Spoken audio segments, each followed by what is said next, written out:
Hello everyone, welcome to সিফাজ universe. আজ আমি আপনাদের সাথে শেয়ার করতে চলেছি সর্ষে পাবদার এক দারুণ সুস্বাদু রেসিপি। একেবারে কম সময়ে এবং ইজি ওয়েতে আজ এই সর্ষে পাবদা আপনাদের করে দেখাবো। প্রথমে আমি এখানে নিয়েছি প্রায় 8 থেকে 9 পিসের মতো মিডিয়াম সাইজের পাবদা মাছ। পরিমাণ মতো নুন এবং হলুদ দিয়ে আমি মাছটাকে ম্যারিনেট করছি। আর এখানে অ্যাড করে নিচ্ছি 2 টেবিল স্পুন সর্ষের তেল। পাবদা মাছ ভাজার সময় ভীষণ ফাটে, যদি আপনারা আগে থেকে এই তেলটা ব্যবহার করেন তাহলে খুব বেশি ফাটবে না। মাছগুলো নুন, হলুদ এবং সর্ষের তেল দিয়ে ভালো করে ম্যারিনেট করে নিয়ে আমি একটা মশলা তৈরি করে নেব। এখানে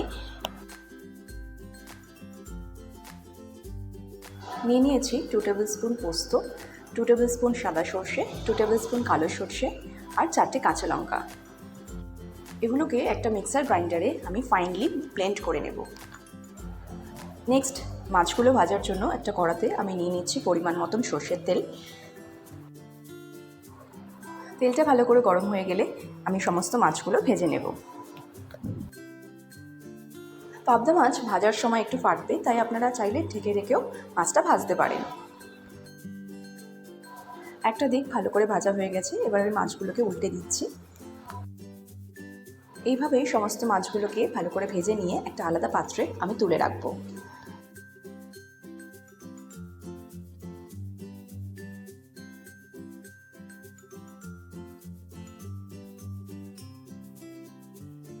সমস্ত মাছগুলো ভাজা হয়ে গেছে। এখন ওই মাছ ভাজার তেলের মধ্যেই আমি দিয়ে দিচ্ছি 1/4 টেবিল স্পুনের মতন কালো জিরে।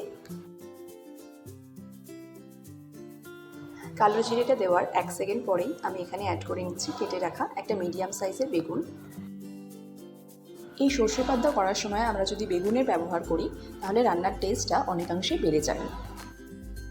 এই বেগুনটা আপনারা লম্বা লম্বা করেও কাটতে পারেন।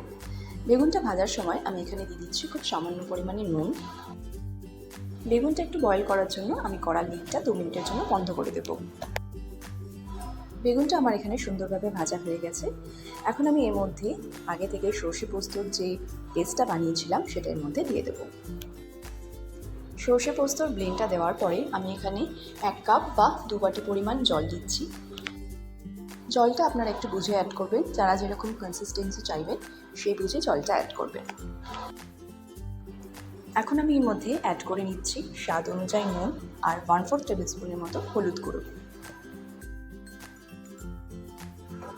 এখন এই ঝোলটাকে আমি 5 থেকে 7 মিনিটের মতন হাই ফ্লেমে ভালো করে ফুটিয়ে নেব।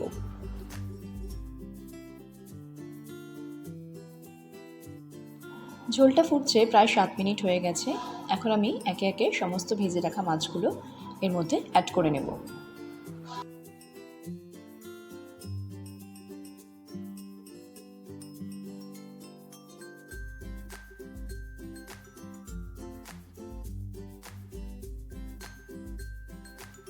মাছগুলো দেওয়ার পর আরও 2 থেকে 3 মিনিটের মতন এই গ্রেভিটাকে আমি ফুটিয়ে নেব।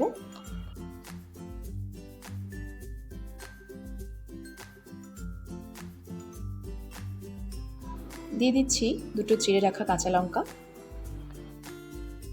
রান্নার টেস্টটা যাতে একদম পারফেক্ট হয় তাই আমি এখানে অ্যাড করে নিচ্ছি খুব সামান্য পরিমাণে চিনি।